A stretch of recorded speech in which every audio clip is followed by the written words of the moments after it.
Segmen mobil listrik di Indonesia bakal makin panas memasuki tahun 2024 ini karena MG langsung melontarkan dua mobilnya yang udah diproduksi lokal di Cikarang nih. Di belakang gue ada MG ZS EV dan juga MG4 EV.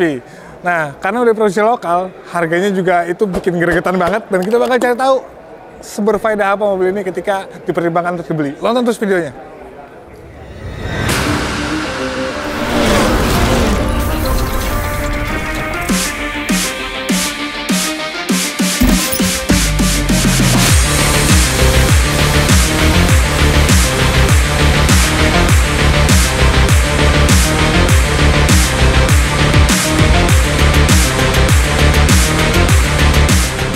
Dan karena keduanya udah diproduksi lokal, paling menarik pastinya harga jualnya. Nah, MG juga udah mengumumkan harga resminya. Yang pertama, MG4 EV ini juga menurut gue sebuah kejutan ya, karena dia dibanderol 433 jutaan. Gila, masih di bawah 500 juta. Sementara yang MG ZS EV itu sedikit lebih mahal karena dia mungkin segmennya SUV, 453 jutaan. Wow, ini secara harga sih, waduh, beneran nempel-nempel sama kompetitornya lah ya. Kita bahas yang mana dulu nih? Yang pertama MG4 EV dulu ya. Dia sebagai sebuah hatchback yang ini katanya dia punya driving impression yang menarik banget. Tapi gue lebih tertarik sama desainnya dulu karena memang nggak umum ya. Mulai dari bagian depannya dia punya desain lampu yang lancip-lancip, ada DRL dan semuanya pastinya udah LED. Dia tetap punya aliran udara untuk mendinginkan bagian motor listriknya di bagian bawah bumpernya. Ini juga keren dan gue suka aksen-aksen karbon itu di sisi kanan dan kirinya. Juga dia punya DRL yang bentuknya itu jadi kayak mobil ini beneran futuristis gitu. Ada di tengahnya logo MG yang besar dan di bawahnya itu ada kamera yang menurut gue ya oke lah gitu ya. Masuk ke bagian samping, dari bagian sampingnya dia pakai pelek 17 inci yang desainnya juga ini cukup lumayan, nggak kayak mobil-mobil listrik pada umumnya yang sosok futuristis, ya masih cukup oke lah untuk diinin. Terus dia di bagian side skirtnya juga ini ada aksen-aksen yang semi-semi kayak karbon, jadi bikin tampilannya itu nggak monoton. Nah, gue suka siluet di bagian belakangnya, di mana dia punya lampu yang kayak bumerang kalau dari samping, jadi ini kelihatan jadi lebih dinamis dan agresif lah ya gitu ya. Sekarang kita ke bagian belakangnya. Nah, belakangnya jauh lebih unik karena menurut gue mulai dari spoiler atasnya juga dia keren banget. Ini jadi teksturnya itu jadi lebih dinamis ya. Dan ini kayak semacam ada lubang, padahal sebenarnya ada lampu ya. iPhone stop lamp, terus defogger, dan gue suka dia di bagian sini itu buat lampunya dibikin semuanya kaca gitu. Ini garisan lampunya. Di sini tetap masih ada aksen-aksen merah-merahnya dan pastinya ketika kita lagi ngobrol di mobil ini kita bisa naruh kopi di sini, bisa naruh segala macam. Jadi kayak meja. Oke sih gue suka.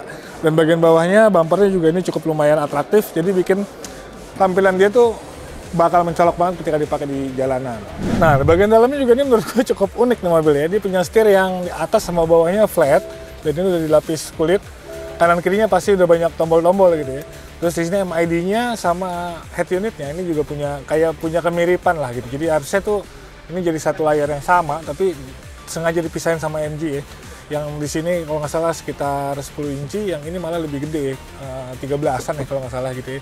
Nah, terus yang uniknya lagi, ini buat transmisinya dia knob kayak gini, jadi tinggal diputar-putar aja dan galopnya dipencet. Udah gitu, ini tuh kayak meja gitu ya. Jadi beneran nuansa futuristisnya tuh lebih kelihatan banget, dan di sini kita bisa taruh handphone untuk wireless charging.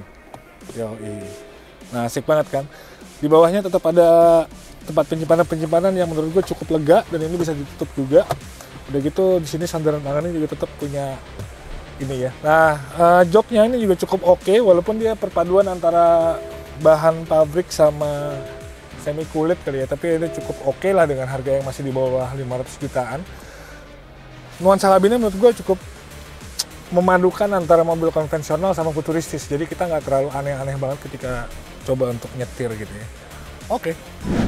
Nah, untuk spesifikasi teknisnya sendiri, dia ternyata pakai penggerak belakang. Waduh, ini yang katanya paling banyak banget disukain sama orang Indonesia nih, mobil listrik pakai penggerak belakang ya.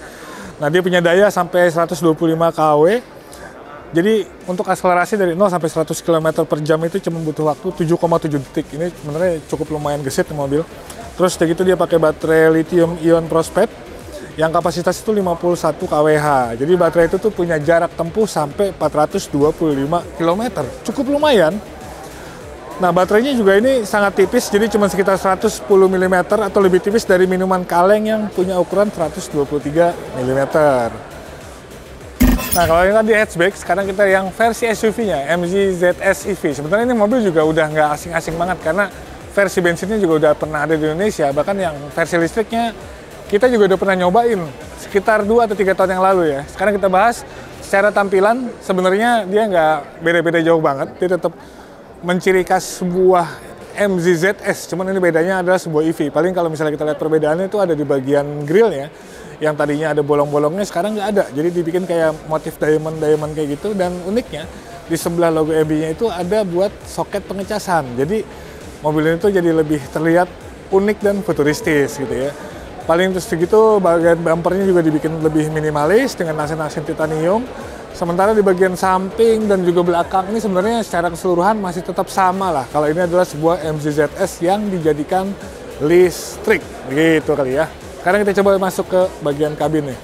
Nah, sekarang di bagian kabinnya nih, ini asiknya dia pengaturan kursinya juga udah elektrik. Udah gitu, setirnya sih masih sama ya, kanan kiri standar lah, ini tombol-tombol.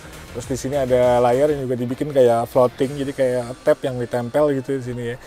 Nah, uniknya dia tetap ada wireless charging, terus kemudian ada panel-panel juga, dan transmisinya tetap sama, dia modelnya knob gitu, tinggal diputer-puter doang. Di sini ada parkir elektrik dan juga auto hold, tempat penyimpanan, 2 cup holder yang bisa ditutup, terus juga di sini ada tempat penyimpanan lagi. Ya masih mirip, cuman ada beberapa detail yang mungkin beda di bagian kabinnya gitu. Dan MG ZS ini yang versi bensinnya aja tuh sebenarnya di setirannya udah enak banget gitu ya. Nah, harapan gue dengan versi listriknya, dengan akselerasi dan torsi yang biasanya kalau mobil listrik itu jauh lebih nendang, ya harusnya sih jadi lebih fun to drive sih mobil ini. Kita bahas spesifik teknisnya seperti apa.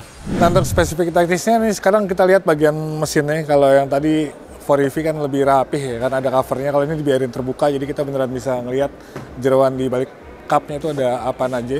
Dia pakai baterai 50,3 kWh lithium ion dan bisa ngajak mobil ini tuh berjalan sejauh 403 km. Ini cukup lumayan lah ya gitu ya. Nah, dia tuh dipakai motor listrik permanen magnet sinkronus ya. Jadi dia punya tenaga setara 177 horsepower. Ini beneran jauh di atas versi bensinnya, dan torsinya 280 Nm. Jadi kebayang bakal asik banget ketika kita nyetirin mobil ini. Oke, jadi ini impresi singkat dari 2 mobil listrik MG yang sekarang sudah diproduksi lokal di Indonesia, dan mudah-mudahan ini jadi bikin pasar mobil listrik di Indonesia itu jadi makin bergairah dan persaingannya juga jadi makin mantap. Oke, kalau kalian punya komen-komen silahkan sampaikan di kolom komentar. Sampai jumpa di video selanjutnya, gue pamit, peace!